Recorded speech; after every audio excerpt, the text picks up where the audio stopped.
Assalamualaikum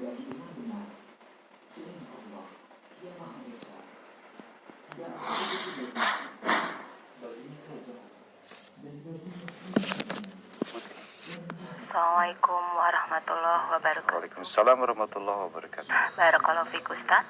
Fiik barakallah. Ini Ustaz, saya mau menanyakan bagaimana menyikapi orang berpendapat sudah jelas-jelas di dalam Al-Quran itu kan Allah itu berada di atas arsy.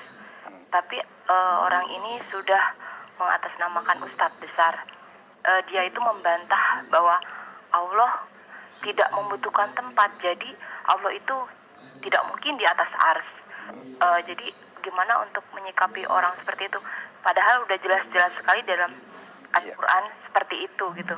Baik. Syukron jazakallah khairan. Assalamualaikum warahmatullahi wabarakatuh. Waalaikumsalam warahmatullahi wabarakatuh. Terima kasih Ibu, silahkan.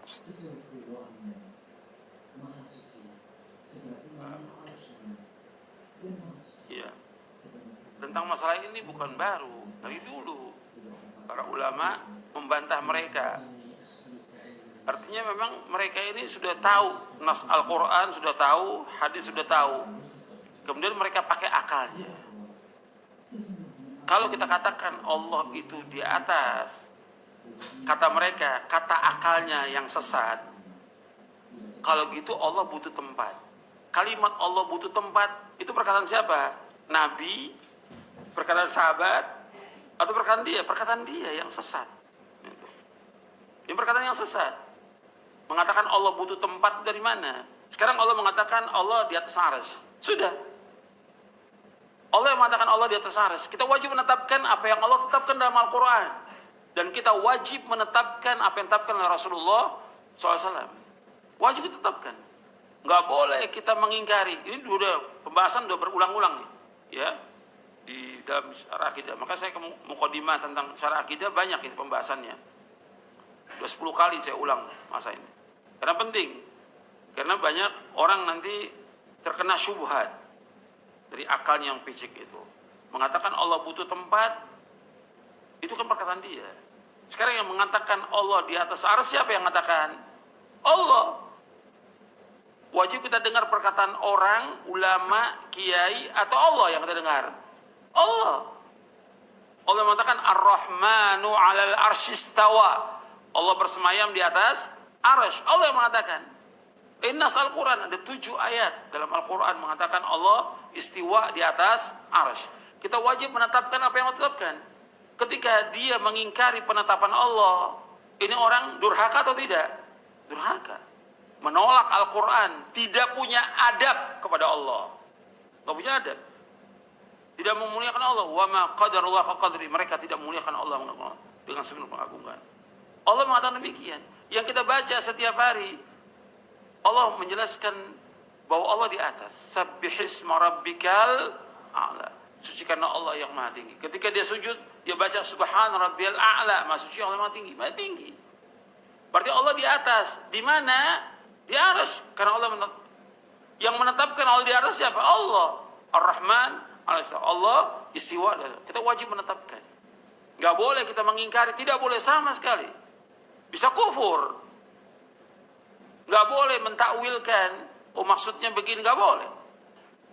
Gak boleh juga menanyakan tentang bagaimana sifat Allah. Gak boleh. Dan gak boleh juga menyamakan Allah dengan makhluknya. Gak boleh. Dan ini sudah berulang-ulang dibahas. Dan ada dalam kitab ini. Dalam syarah akidah Ahlussunnah wal Jamaah. Jadi kewajiban kita hanya menyampaikan kepada manusia. Ini jelas loh. Nas Al-Quran, nas hadits kita sampaikan. Kewajiban kita menyampaikan.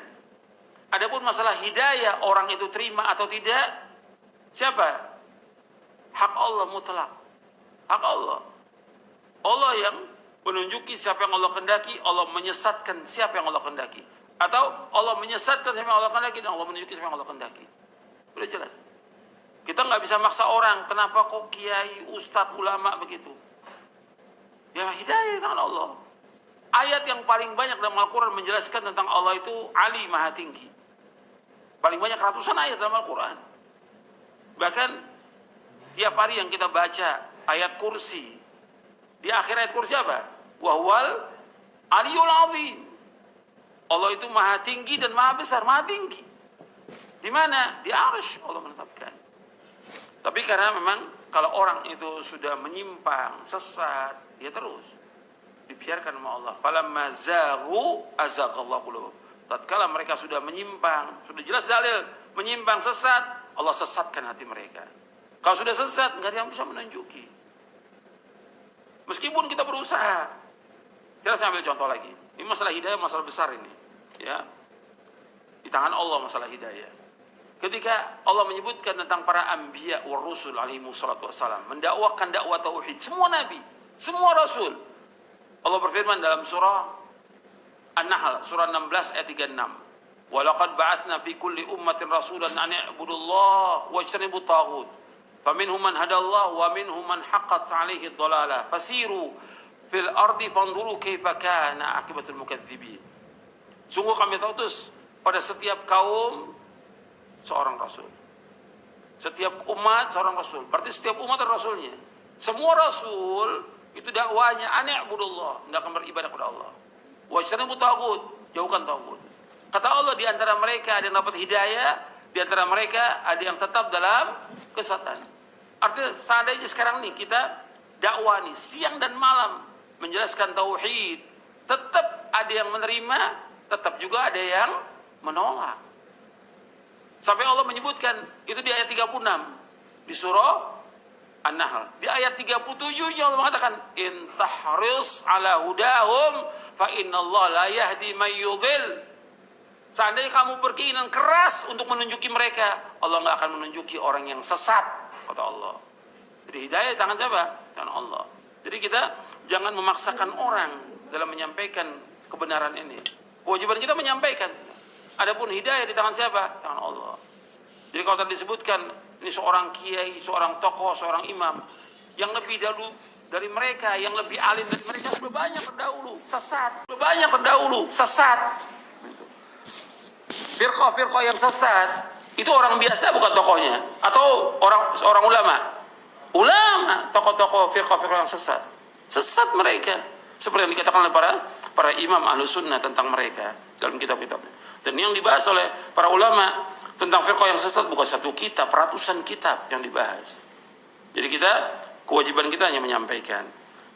Capek kalau kita mengatakan fulan begini. Yang penting bagi kita bagaimana kita memahami agama dengan benar, kita menuntut ilmu, kita pahami, kita amalkan. Yang kita dakwakan keluarga sudah. Adapun kewajiban mendakwakan para ulama, kiai, itu urusan para dai, para ustadz. Bukan urusan kita, bukan urusan penanya. Jelas sampai sini? Silakan yang lain.